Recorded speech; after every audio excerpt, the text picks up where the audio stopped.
Hey guys, Marco here, the Bob Ross of ESO. Today I'm going to take a look at one of the most exciting updates in Elder Scrolls Online history. Update 46 is introducing subclassing. And yeah, I know a lot of you have probably already heard a bit about it, but let's dive into how it actually works and what it looks like. Now, subclassing lets you mix and match class skill lines from different classes, finally giving us some real hybrid build potential. You can add a Necromancer skill line to your Dragon Knight. I'll be walking you through the step-by-step process using my hybrid Templar, Sorcerer, Arcanist character as our example. Now, by the way, if you like this ESO content, please subscribe to the channel and smash that like button. I'm trying to help you guys stay ahead of the game and be prepared before the latest changes happen. Also, thanks to all the new players just coming into the game and watching this channel. You are appreciated. You should feel free to ask questions in the comment section. I'll do my best to answer them all. Okay, subclassing is a base game feature.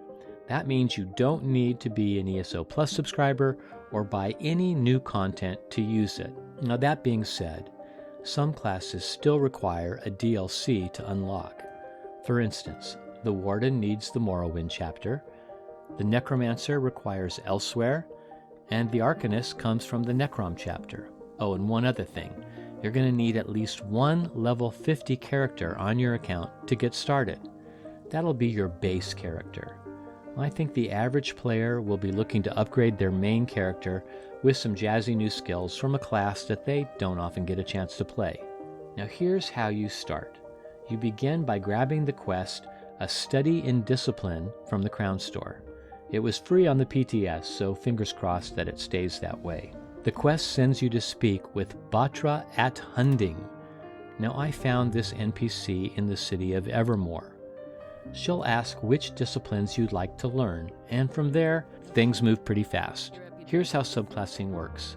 Once you've accepted the quest, subclassing will show up in your class tab. Click the plus sign to choose a subclass. Then select which of your existing 3 class skill lines to sacrifice. Now don't forget to finish the quest with Batra and hit confirm to lock in your new choices. You'll also get a respecification scroll when you complete the quest. This is super handy if you want to tweak your setup later on. Now my subclass build has a Templar base, adding a Sorcerer skill line, and an Arcanist skill line.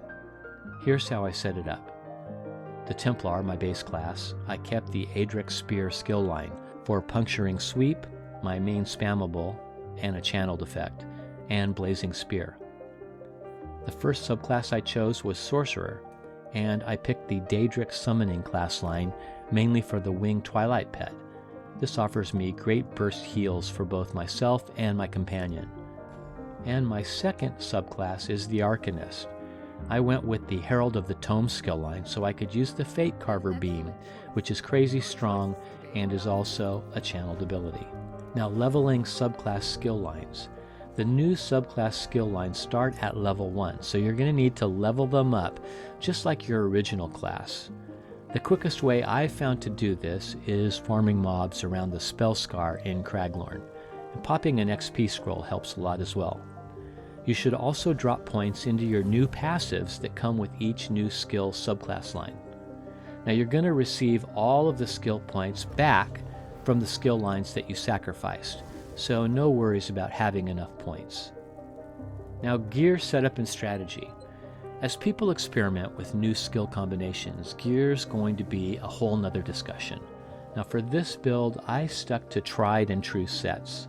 The first set is Deadly Strike, which boosts my channeled abilities like Sweep and Fate Carver by a whopping 15%. This one seems like a no-brainer, and I'm sure a lot of people are going to be using this to start off. The second gear set I used is Order's Wrath, for the sweet crit chance that it gives. For my monster helm, I chose Slimecraw, which offers more critical chance. For the mythic, I chose Ring of the Pale Order for the self-healing that based on the damage that we do. And for the Mundus Stone, I chose the Thief. So a side note, I think the Oakensole ring is going to lose a lot of popularity with the advent of subclassing, because you're going to want both skill bars to fit all your shiny new abilities. Now, first impressions. Right now, even after just a bit of testing, my build feels seriously overtuned, like borderline unkillable. I wouldn't be surprised if Sauce tunes things down or adds restrictions later on. But as a content creator, I'm loving it. The creative potential is huge, and subclassing opens the door for tons of unique builds and playstyles. Now, my final thoughts as you watch me take down some world bosses.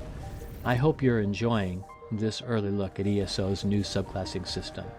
Update 46 and Season of the Worm Cult Part 1 goes live on June 2nd, 2025 for PC and Mac, June 18th, 2025 for Xbox and PlayStation. As always, I'm Marco. Thanks for hanging out with me. Have fun with subclassing, be kind to all the new players jumping into the game, and most importantly, keep exploring.